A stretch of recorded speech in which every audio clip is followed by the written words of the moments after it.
बहुत समय पहले की बात है। माधवपुर नामक राज्य में सोनपुर नामक एक गांव था। गांव में ज्यादातर गरीब किसान और मजदूर परिवार ही रहते थे। गर्मी के दिनों में गर्मी से बचने के लिए गांव के सभी परिवार रात में उनके घर के बाहर ही सोते थे।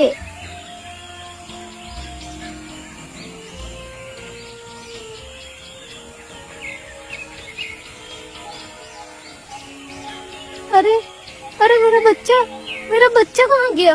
रामू रामू कहाँ गया तू? ए जी उठो उठो, हमारा बच्चा किसी ने चुरा लिया। हमारा बच्चा गायब हो गया। क्या हुआ कमला, क्यों इतनी सुबह शोर मचा रही हो? ए जी देखो, हमारा बच्चा नहीं है, किसी ने हमारा बच्चा चुरा लिया। क्या? कहाँ गया हमारा बच्चा? किसने चुराया? हे भगवान, हे ऊपर वाले, हमारा बच्चा किसने ले गया? कहाँ गया हमारा बच्चा? कमला और दया बच्चे के शोक में शोर मचा ही रहे थे, तो उधर से गोपाल और माधुरी भागते हुए आई। अरे कमला बहन, हमारा भी बच्चा गायब हो गया। पता नहीं कौन चुरा कर ले गया हमारे बच्चे। हे भगवान, कहाँ गए हमारे बच्चे? हम हमारे बच्चे के सिवाय नहीं जी पाएंगे। कहाँ गए हमारे बच्चे?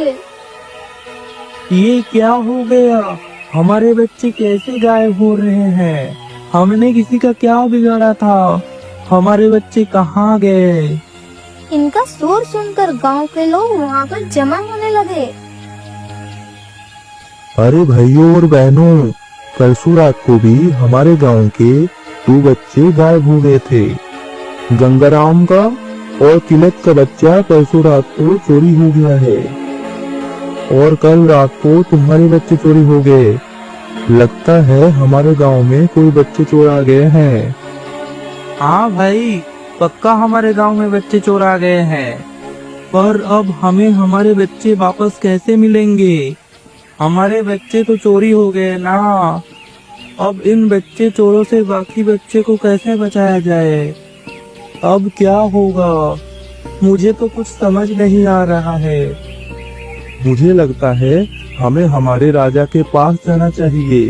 वही हमारी इस संकट के समय मदद कर सकते हैं और हमारे बच्चों को इस संकट से बचा सकते हैं। हाँ, चलो हमारे राजा के पास। फिर सभी गांव वाले राजमहल की ओर निकल जाते हैं।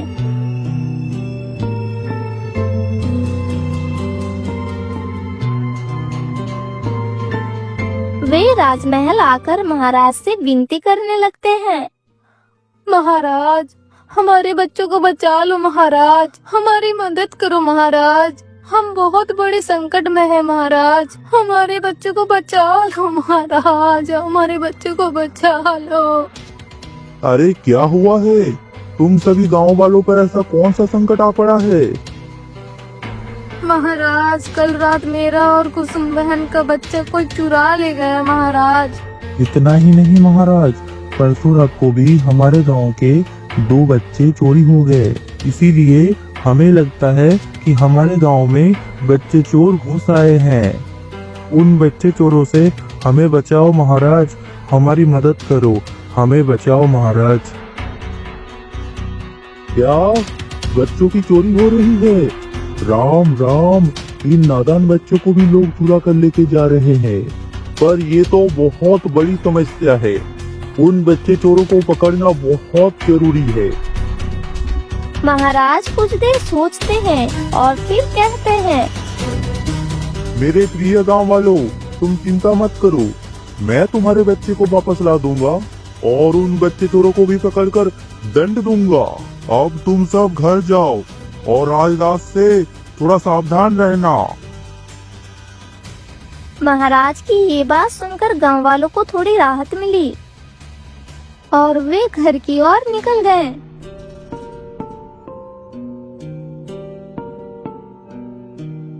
पर इधर महाराज बड़े सोच विचार में पड़ गए थे।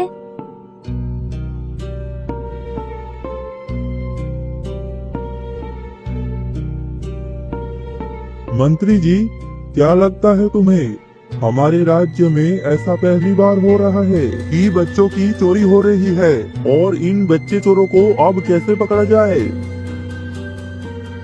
महाराज, एक उपाय है मेरे पास। तो देर किस बात की, बताओ। महाराज, बच्चों की चोरी रात में हो रही है, तो हम ऐसा करते हैं, आप, मैं और कुछ सैनिक आज रात को गांव के रास्ते में छुपकर बैठ जाते हैं।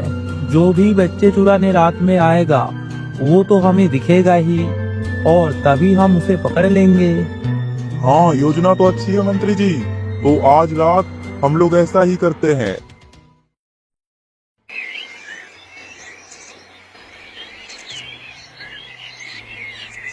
फिर रात होते ही महाराज, मंत्री जी और कुछ सैनिक गांव के मुख्य रास्ते के पास जाते हैं और छुपकर बैठ जाते हैं। तभी एक शेर गांव की ओर आ रहा था।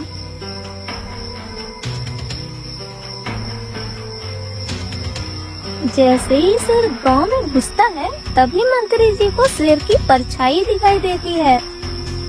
महाराज, उधर देखो, लगता है उधर से कोई आ रहा है। हाँ, सब लोग तैयार रहना, शेर के यहाँ पर आते ही हम लोग उस पर हमला कर देंगे।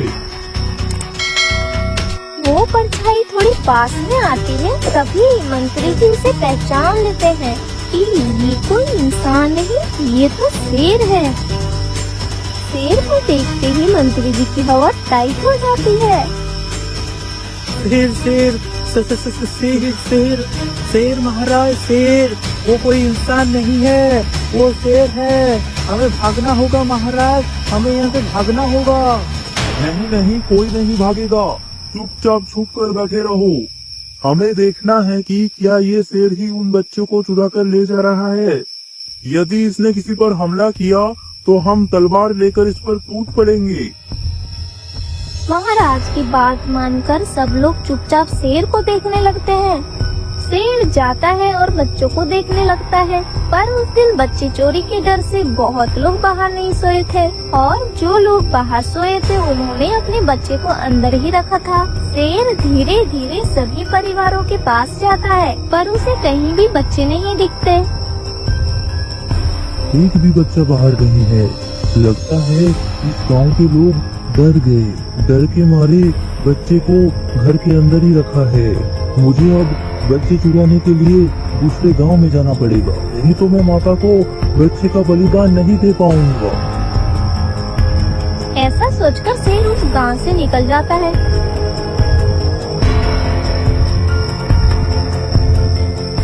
देखा महाराज, मुझे तो लगता है ये शेर सिर्फ बच्चों को ही खाता है। उसने लोगों को कुछ नहीं किया और बच्चे नहीं मिले तो वापस चला गया। हमें कुछ भी करके इस शेर के चंगुल से गांव वालों को बचाना ही होगा, और बाकी के बच्चे इसने सच में खाए हैं या कहीं ले जाकर रखे हैं, इसका भी पता करना होगा। महाराज, यदि चोर होता तो उसे हम बंदी बना लेते और पूछ लेते, पर हम इस शेर से कैसे पूछेंगे? ये शेर जरूर ही इस गांव के आसपास किसी गुफा में रहता होगा, तो फिर ये बच्चे को लेकर भी उसी गुफा में गया होगा। सबसे पहले हम इस शेर का काम तमाम करेंगे और फिर गांव के आसपास की सारी गुफाएं देखेंगे।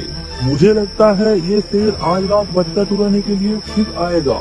हम इसके आने वाले रास्ते पर एक बड़ा गड्ढा बना देते हैं और उस गड्ढे को पत्तियों से ढक देते हैं। रात के अंधेरे में शेर को कुछ दिखेगा नहीं, और जैसे ही वो उस गड्ढे के पास आएगा तो गड्ढे में गिर जाएगा, और फिर हम उस गड्ढे को मिट्टी से भर देंगे तो शेर का काम तमाम हो जाएगा। हाँ महाराज, अच्छी योजना है, हम ऐसा ही करेंगे। फिर महाराज और सभी लोग राजमहल चले जाते हैं।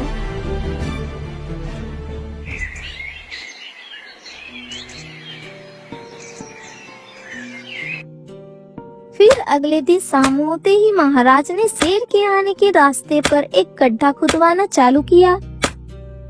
गड्ढे को उन्होंने पत्तियों से ढक दिया। फिर रात होने पर महाराज, मंत्री जी और कुछ सैनिक वहाँ पर छुपकर बैठ गए और शेर की आने की राह देखने लगे। आधी रात चली गई पर शेर तो आया नहीं। धीरे धीरे दिन निकलने का भी समय आ गया पर शेर तो आया ही नहीं। महाराज, शेर तो आया ही नहीं। लगता है वो अब इस गांव में और नहीं आएगा। हाँ मंत्री जी, पर अब हमें बच्चे को ढूंढने के लिए गुफाएं तलाशनी होगी।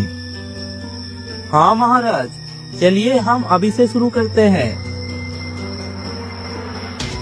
फिर महाराज, मंत्री जी और कुछ सैनिक जंगल में बच्चों को ढूंढने के लिए निकल जाते हैं। उधर वो शेर ने दूसरे गांव से एक बच्चे को चुरा कर ले आया।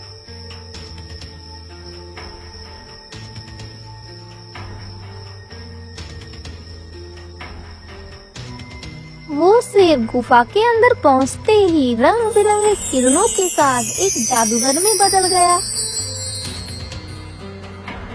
माता को बलि देने के लिए मैं 5 बच्चों को तो लेकर आया हूँ। अब मुझे 101 प्राणियों को लाना है। मैं ऐसा करता हूँ, मैं जंगल में जाता हूँ। वहाँ पर चरवाहे गाय और बकरियाँ तो चराने लाते ही होंगे।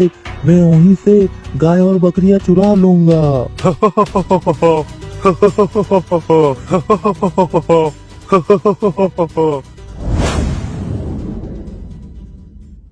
ऐसा सोचकर जादूगर जंगल की ओर निकल गया।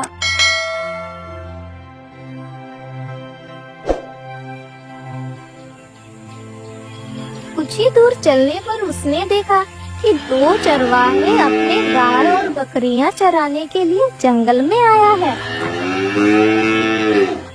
अरे रामू भाई, आज कितनी धूप है। हाँ, आज सुबह से ही इतनी धूप निकल रही है। चलो हम लोग पेड़ की छाया में बैठते हैं। हमारी गाय बकरियां तो यहाँ पर चल रही है। ऐसा सोचकर वो दोनों पेड़ के पास जाते हैं और वहाँ पर बैठ जाते हैं। इधर जादूगर धीरे धीरे गाय और बकरियों के पास आ रहा था। पेड़ की छांव में ठंडी हवा के कारण हरिया और रामू को नींद लग गई। अरे वाह, ये चरवाहे तो सो गए। अब मैं जल्दी से यहाँ से 2 गाय और 2 बकरियों को लेकर चला जाता हूँ। फिर जादूगर 2 गाय और 2 बकरियों को लेकर वहाँ से चला जाता है और उन्हें गुफा में लाकर पिंजरे में बंद कर देता है। कुछ देर बाद रामू की नींद खुली। अरे हरिया भाई, उठो, कितने सोओगे? शाम हो रही है। हाँ भाई, उठ रहा हूँ। चलो अब गाय बकरियों को लेकर घर जाते हैं। हाँ चलो। तभी हरिया की नजर गाय बकरियों पर पड़ती है। अरे रामू भाई, हम तो 4 गाय लेके आए थे, पर यहाँ पर तो 2 ही गाय हैं। और 2 गाय कहाँ गई? हाँ भाई, 2 बकरियां भी कम दिख रही है। चलो आसपास में कहीं होगी तो देखते हैं। फिर हरिया और रामू उनकी गाय और बकरियों को जंगल में इधर उधर खोजने लगते हैं।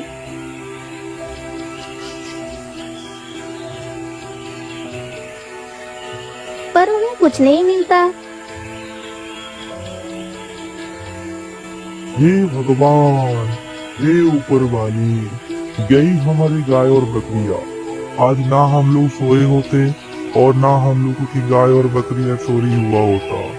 कैसे हम लोग जरा भी नहीं सोएंगे और पूरा दिन चौकन्ना रहेंगे। ठीक है भाई, चलो अब घर। जो हुआ तो हुआ। फिर दोनों उनकी गाय बकरियां लेकर घर की ओर निकल जाते हैं।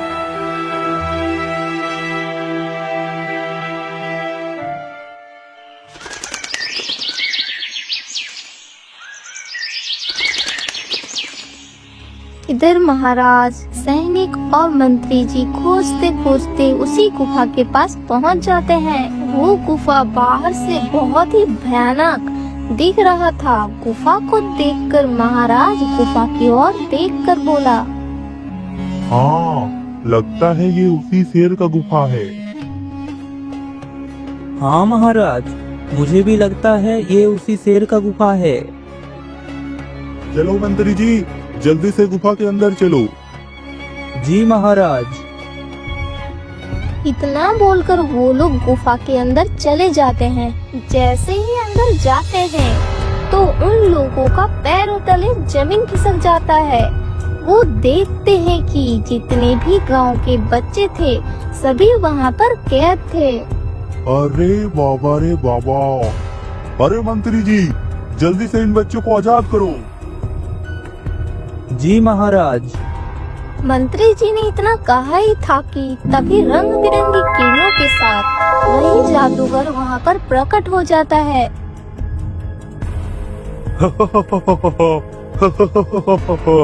तुम्हें क्या लगा था तुम इतनी आसानी से इनको आजाद कर लोगे? ओह, तो ये सब कुछ तुम्हारा किया धरा है। हाँ, वो अमावस की रात में मैं इन सब का बलि चढ़ाकर मैं पूरी दुनिया का राजा बन जाऊंगा। अरे दुष्ट, मेरे रहते हुए मैं तुम्हें ये कार्य कभी पूरा नहीं करने दूंगा। राजा ने इतना बोला ही था कि तभी जादूगर के हाथ से एक रंग बिरंगी रोशनी निकली और वो सब कैद हो गए। चलो अच्छा हुआ बेवकूफ राजा, जो तुम खुद ही मेरे पास चले आए। अब मैं इन लोगों के साथ साथ तुम्हारा भी बलि चढ़ा दूंगा। इतना बोलकर वो जादूगर वहाँ से गायब हो गया।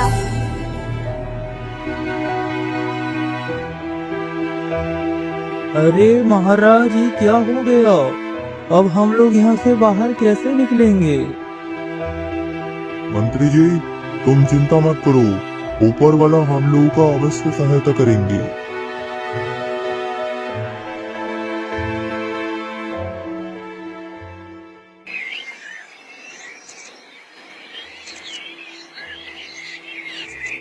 उधर रात हो गई। अब तक महाराज और सैनिक वापस नहीं आए।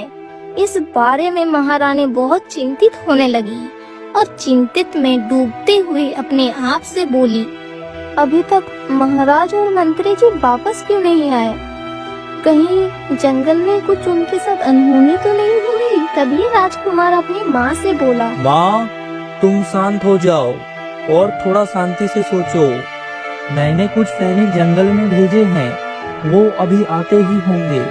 तुम थोड़ा धीरज रखो माँ, हमें इस समस्या का समाधान मिल ही जाएगा। राजकुमार इतना बोल ही रहा होता है कि तभी वो सैनिक वहाँ पर आ जाता है।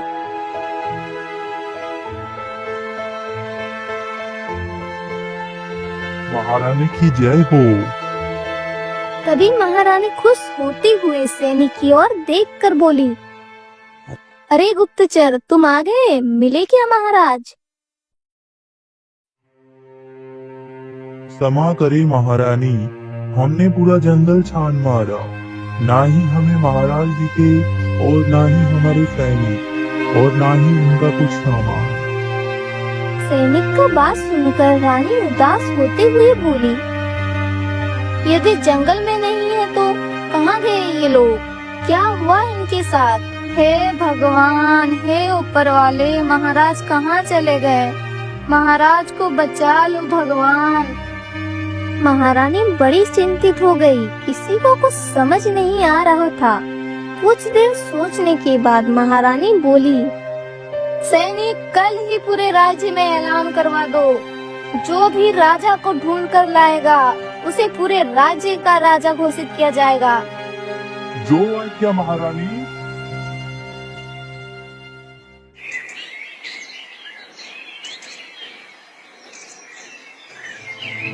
सुबह होते ही सैनिक ढिंडोरा पीटने गांव में निकल गए। सुनो सुनो सुनो, सभी गांव वाले सुनो, सुनो सुनो सुनो, सभी गांव वाले सुनो। कल हमारे महाराज और कुछ सैनिक पहाड़ वाले जंगल में गए थे, पर वो अभी तक वापस नहीं आए।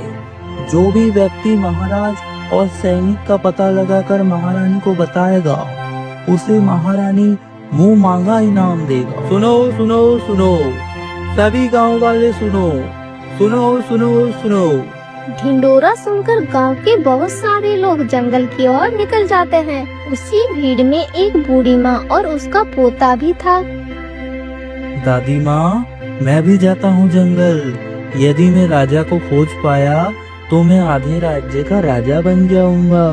रुको पुत्र, जब पहली बार गांव से बच्चे गायब हुए थे, तभी मुझे शंका हो गई थी कि वो जादूगर वापस आ गया है। और जब चरवाहों की गाय और बकरियां गायब हो गई तो मेरी शंका दृढ़ हो गई।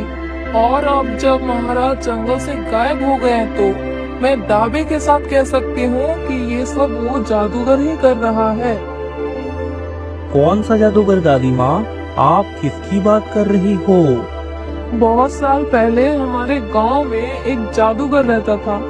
उसने देवी माँ की तपस्या करके कुछ शक्तियाँ प्राप्त की थी, पर फिर वो उन शक्तियों का दुरुपयोग करने लगा। उन शक्तियों से वो लोगों पर अत्याचार करने लगा। वो इस दुनिया को अपने वश में करना चाहता था। तभी एक सिद्ध साधु बाबा ने उसकी शक्तियाँ छीन ली और उसे शक्तिहीन कर दिया। तब से वो जादूगर हमारे गांव से गायब हो गया था, पर अब लगता है वो फिर से आ गया और देवी माँ को बलि चढ़ाने के लिए बच्चे, कुंवारी लड़कियाँ और प्राणियों को चुरा कर ले जा रहा है।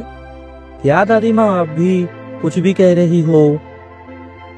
ठीक है, तुम अभी पहाड़ वाले जंगल की काली गुफा में जाओ, पर सावधान होके जाना, नहीं तो वो जादूगर तुम्हें भी बंदी बना लेगा। यदि मैं सच्ची हूँ तो तुम्हें वहाँ पर वो बच्चे, महाराज, सैनिक और सभी प्राणियाँ वहाँ पर मिल जाएंगे जिन्हें उस जादूगर ने बंदी बना लिया है। ठीक है दादी माँ, मैं अभी जाता हूँ उस गुफा में। संभल कर जाना, उस जादूगर के पास बहुत सारी शक्तियाँ हैं। हम जैसे सामान्य लोग उसका सामना नहीं कर सकते। फिर भोला जंगल की ओर निकल गया। वो गुफा में गया। भोला बड़े सावधानी के साथ गुफा में आगे बढ़ रहा था।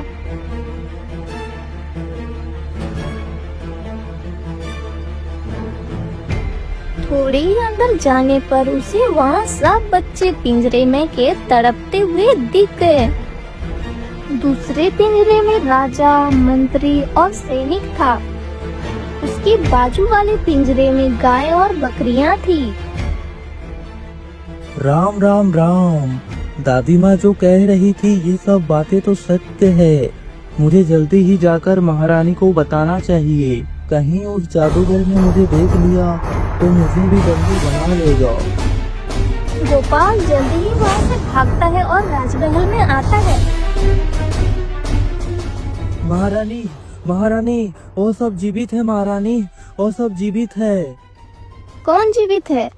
किसकी बात कर रहे हो तुम? कौन हो तुम? और तुम इतनी घबराए हुए क्यों हो? महारानी, मैं उन सब की बात कर रहा हूँ।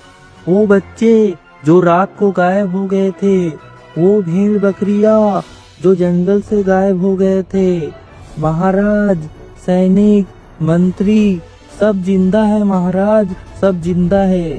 सभी को उस दुष्ट जादूगर ने बंदी बना लिया है महारानी।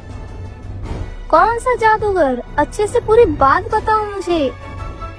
फिर गोपाल महारानी को सारी बात बताता है।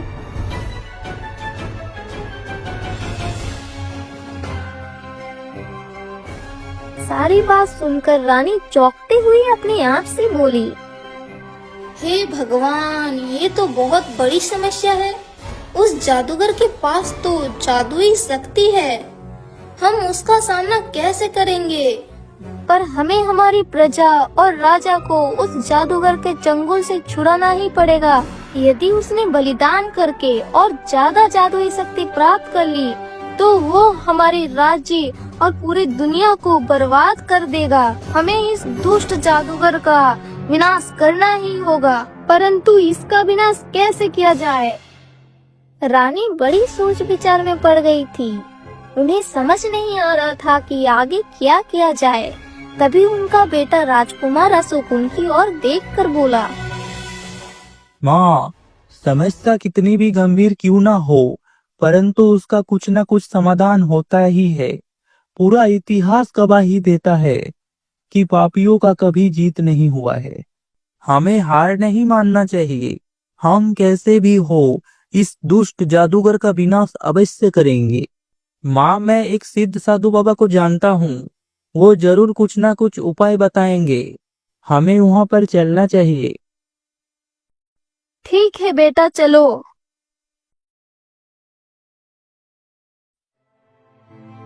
फिर महारानी और राजकुमार साधु बाबा की गुफा की ओर निकल पड़ते हैं।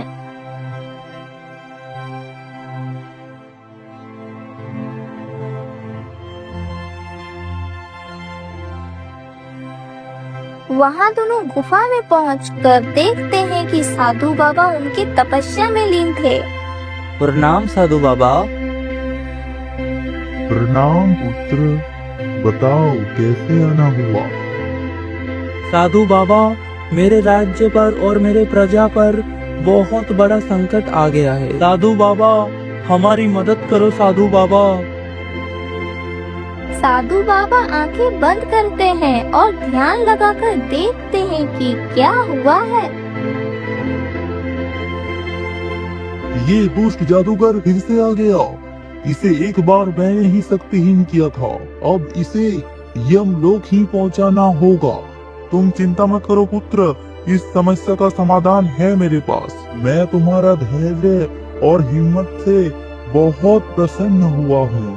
यदि आवेश में आकर तुम उस जादूगर से युद्ध करने उसके सामने चले जाते तो वो तुम्हें तुरंत ही बंदी बना लेता, पर तुमने धीरज रख और शांति से काम लिया, इसलिए आज तुम मेरे पास पहुँचे। तभी साधु बाबा उनके तपोवन से 2 फूलों की माला तैयार करते हैं। तुम दोनों इस माला को पहन लो और उस गुफा में जाओ। राजकुमार, तुम उस जादूगर के सामने जाना और उसे ललकारना। जब तुम उसे ललकारोगे तो वो तुम पर शक्ति छोड़ेगा, पर इस माला की वजह से उसकी कोई भी शक्ति का असर तुम पर नहीं होगा। जब वो तुम पर शक्ति छोड़ने लगेगा तभी महारानी जी, तुम पीछे से ये माला उसके गले में पहना देना। जैसे ही ये माला उसके गले में जाएगी वैसे ही उसकी सारी शक्तियां नष्ट हो जाएगी और वो वहीं पर भस्म हो जाएगा। ठीक है साधु बाबा, मैं अभी जाता हूँ। फिर महारानी और राजकुमार वो माला पहनकर उस जादूगर की गुफा की तरफ निकल गए। राजकुमार गुफा में आगे गए और महारानी छुप गई।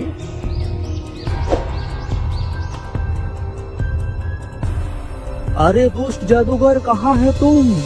मेरे पिता को और मेरे गांव के बच्चे को तुमने बंदी बना कर रखा है। मैं अभी इन्हें छुड़ा कर लेके जा रहा हूँ। तभी जादूगर वहाँ पर आ जाता है।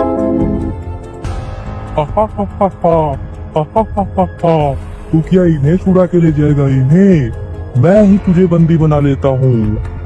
तभी जादूगर राजकुमार पर शक्ति छोड़ता है और तभी महारानी पीछे से आती है और वह माला जादूगर के गले में डाल देती है। माला डालते ही जादूगर भस्म हो जाता है।